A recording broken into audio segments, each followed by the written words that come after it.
Doug said he talked to Phip twice this week. Do you notice any difference in how Phip's going about things? Nope. Or any a renewed? No. No, I think you see it more in the players than you do the coaches, if anything.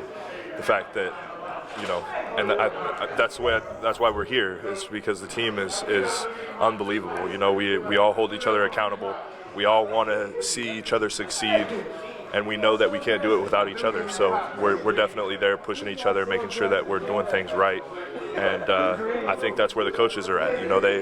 They're going to do their best and work as hard as they can to put us in the right position, but they know that they have a group of guys that are willing to go out there and work and do whatever it takes in order to pull out that win.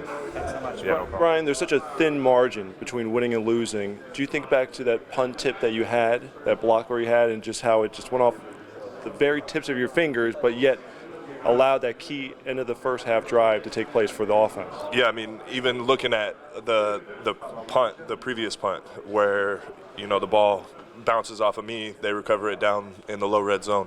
That's only 7 points that they score in the game. So, key plays like that on special teams are huge. So, getting my fingers on the ball only travels 22 yards. That's a lot of field position where we're starting. I'm not sure what it was, our 38 or something like that, rather than possibly down on the 10.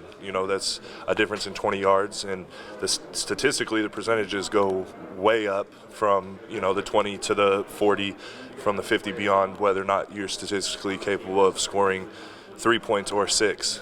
And so it was my turn, my play, and I was just happy that I was able to get my fingers on the ball and put our team, like I was saying earlier, field position, put them in the right position to actually put 3 points up on the board, which ultimately came down to the end of the game, whether or not they were going to kick a field goal to win the game or if they were going to have to get into the end zone to win the game. So, it's definitely a big thing.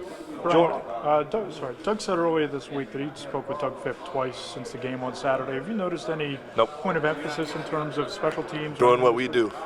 We have been doing it this whole year. The guys have been great with it. Obviously, everything that we're doing is working. I believe our record reflects that. The last couple of games that we've won, I think that's where a lot of teams can ultimately end up losing themselves, is when they start emphasizing things differently, and they really try to change things up.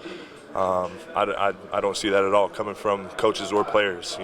We understand that we have a job to do, and we have to do the best that we can to make sure that we're in the proper position when it's our time to make the play or to do our job.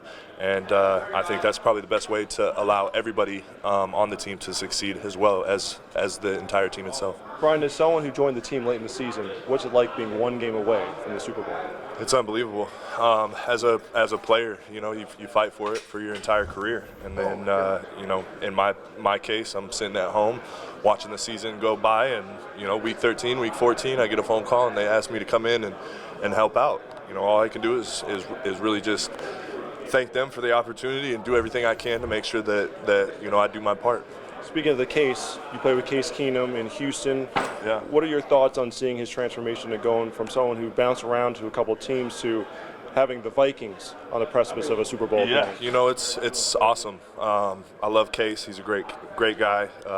Spent a little bit of time with him in Houston. I remember watching him play when he was at the University of Houston, and it's great to see him succeed. You as a player, you want to see that with people that you played with, and everybody's got their struggles through this league. Whether or not you stay persistent and on the grind is whether or not this league is going to chew you up and spit you out, or if you're going to actually be able to prevail. And going from the journeyman that he's been and sticking at it to possibly being one of the hottest free agents on the market this upcoming year. So I'm happy for him. His faith and his family and everybody that's really stood behind him and believed in him. It's kind of a big win for everybody for him. So I'm happy for him, and I look forward to being able to line up across from him, wish him luck, and hopefully prevail. As someone who's a very emotional player on the field, what are those moments going to be like just before kickoff, knowing that almost 70,000 fans are going to be screaming, yelling, in a complete frenzy getting ready for the game? What are those moments just before kickoff going to be like? Yeah, I can probably admit that I'll be focused on not allowing myself to hyperventilate. I can definitely get kind of wound up, and I think it's going to be probably to date the most intense atmosphere that I've ever played in, especially in the link, the Philly fans, everything that's riding on it. It's going to be a good deal.